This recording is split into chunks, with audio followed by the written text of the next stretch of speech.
प्रार्थना का उत्तर पाने के 3 उपाय हैं। पहला उपाय, सबसे पहला चरण मांगने से शुरू होता है कि हम परमेश्वर से मांगेंगे।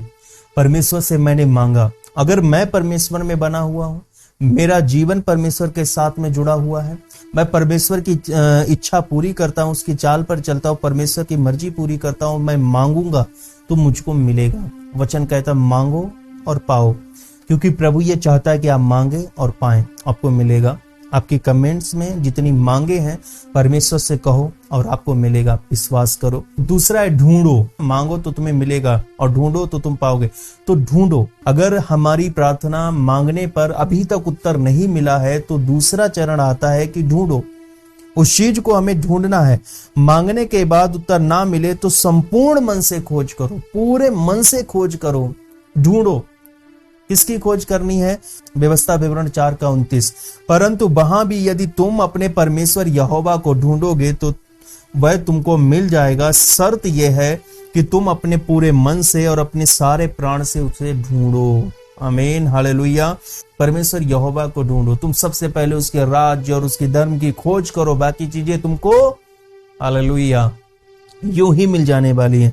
तो ढूंढो, अगर मांगने के बाद मुझे नहीं मिला तो ढूंढना शुरू करो, तब मांगो और आपको मिलेगा। अगर इसके बावजूद भी कुछ नहीं मिलता तो तीसरा, खटखटाओ। प्रार्थना का उत्तर पाने का तीसरा उपाय है खटखटाना। उसको खटखटाना शुरू करो। पहले मैंने मांग की, उसके बाद मैंने ढूंढा, आखिरकार ये उत्तर कहां से आते हैं, उसको ढूंढो। उत्तर देने वाले को ढूंढो, कौन उत्तर देता है उसको ढूंढो। अब ढूंढने के बाद उसका द्वार खटखटाना शुरू करो। अगर आपको अभी भी उत्तर नहीं मिला, खटखटाओ। 3 उपाय हैं और तीनों उपाय में आपकी कमेंट्स में लिखे हुए सारी दुख तकलीफों का उत्तर इसी में है।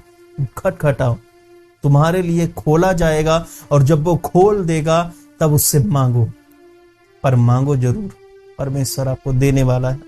प्रभु का वचन क्या कहता है? जब तू प्रार्थना करे तो अपनी कोठरी में जा और द्वार बंद करके अपने पिता जो गुप्त में है प्रार्थना कर, तब तेरा पिता जो गुप्त में तुझे देखता है तुझे प्रतिफल देगा। और परमेश्वर यीशु आपको प्रतिफल देने जा रहा है। मेरी प्रार्थना है परमेश्वर यीशु आपको प्रतिफल देने जा रहा है। आमीन, हालेलुया। 3 उपाय हैं, 3 चरण मैंने आपको बताया। सबसे पहले मांगो, ना मिले तो ढूंढो, और इतना ढूंढो कि व्यवस्था विवरण 4:29 जैसा आप ढूंढना शुरू करो। उसके बाद खटखटाना शुरू करो। अगर उसके बाद भी नहीं मिलता तो खटखटाना शुरू करो और आपको मिलेगा जरूर। परमेश्वर का वचन एक अद्भुत वचन है मेरे प्रिय, और वहां पर दिया गया है कि एक स्त्री थी और जो एक ऐसे व्यक्ति से मांग रही थी, अपना न्याय मांग रही थी, जो ना तो परमेश्वर से डरता था ना मनुष्य से डरता था, पर रोजाना एवरीडे वो उसके दर पर आती थी, खटखटाती रहती थी, द्वार खटखटाती रहती थी, उसको परेशान करती थी। और उसके बाद उसने कहा कि मैं ना तो परमेश्वर से डरता हूं ना मैं किसी मनुष्य से, पर फिर भी यह स्त्री मेरी नाक में दम किए हुए है, मैं इसका उपाय करूंगा। सोचो, जब वह दुष्ट आदमी क्या कह रहा है कि मैं इसका न्याय करूंगा, तो सोचो जो तुमसे प्रेम करता है वो तुम्हारा न्याय क्यों ना करेगा। पता नहीं क्यों दुष्ट आत्मा हमारे मन पर ऐसा कब्जा डाल देता है कि हमें ईश्वर के उन वचन को हम देख नहीं पाते हैं, जो वचन हमारे सामने वो दुष्ट आदमी क्या कह रहा है कि मैं इसके न्याय का प्रबंध करूंगा। तो सोचो, जो तुमसे प्यार करता है, जिसने अपने तुम्हारे लिए खून बहाया, लहू बहाया, सब कुछ किया, तो सोचो वो तुम्हारे लिए वो न्याय का प्रबंध क्यों ना करेगा। वो अवश्य करेगा।